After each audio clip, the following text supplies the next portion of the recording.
What I find so tragic about this is that this is not China. The Chinese nation that I studied about, that I learned about, it's a profound society. 5,000 years of culture that just has brought to the world some of the most dignified and rich religious traditions, cultural traditions, food. You name it. The China is the source of so much that is rich in the world. It's a tragedy that the party is able to confuse those two issues about what is China. The Communist Party is not China. The Communist Party comes from the West. It took over the country. It's a foreign import. And one of the things I worry most about now is that, especially the young Chinese kids, they can't tell the difference. They lose sight of that their real identity as Chinese is something they should be very proud of.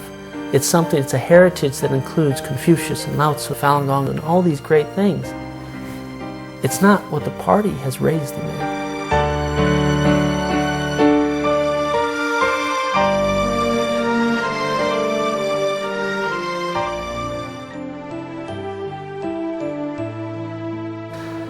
Yeah, this question comes up. Everybody looks at the economic growth of China and says that, well, there's a lot of bad stuff, but look, isn't this great what the government is doing?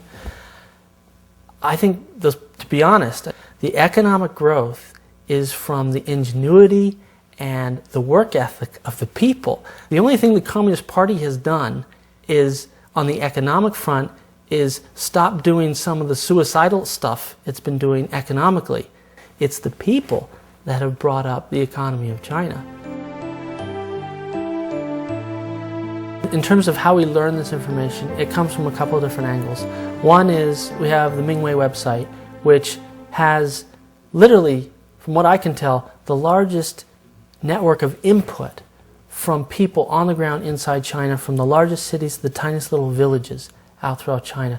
Every single day we're getting stories from people who are there, who are living this constantly. So that's one sort of steady stream of information.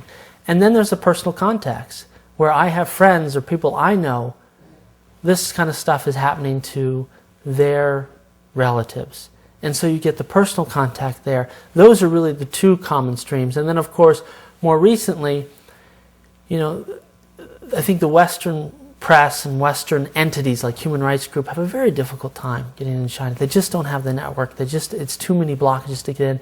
But every once in a while, one will get in. One reporter will report on something, or one human rights group will discover something. And so that's a third angle that comes in that affirms the same thing I've been hearing from my personal friends, the same thing I've been reading on the Mingwei website.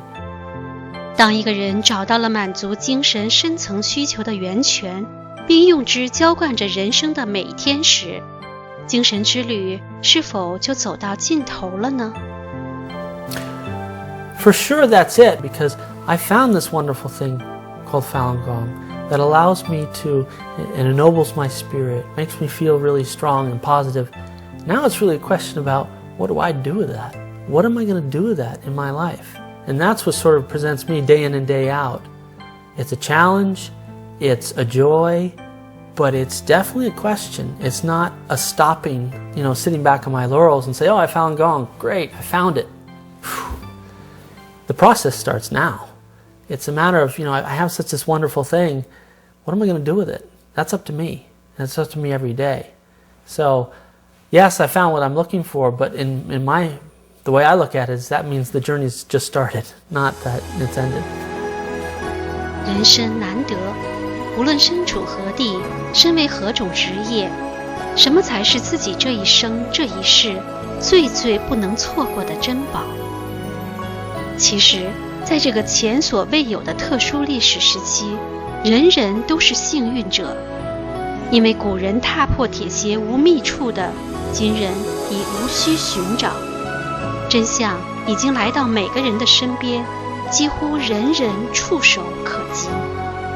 昔日郑国人买椟还珠，只是错过了一件珍品。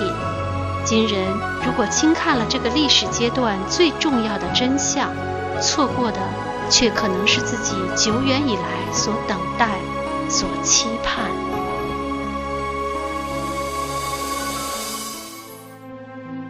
生长于美国的黎外·布罗迪只是世界各地千千万万法轮功学员中的一员，大家都是走过了各自的思考、追寻和实践的过程，才殊路同归，找到了让人从心底里踏实的人生答案。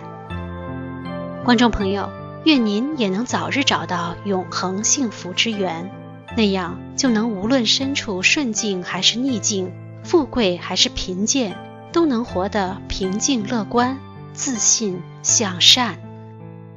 今天的明慧十方节目就到这里了，谢谢收看，我们下次节目再见。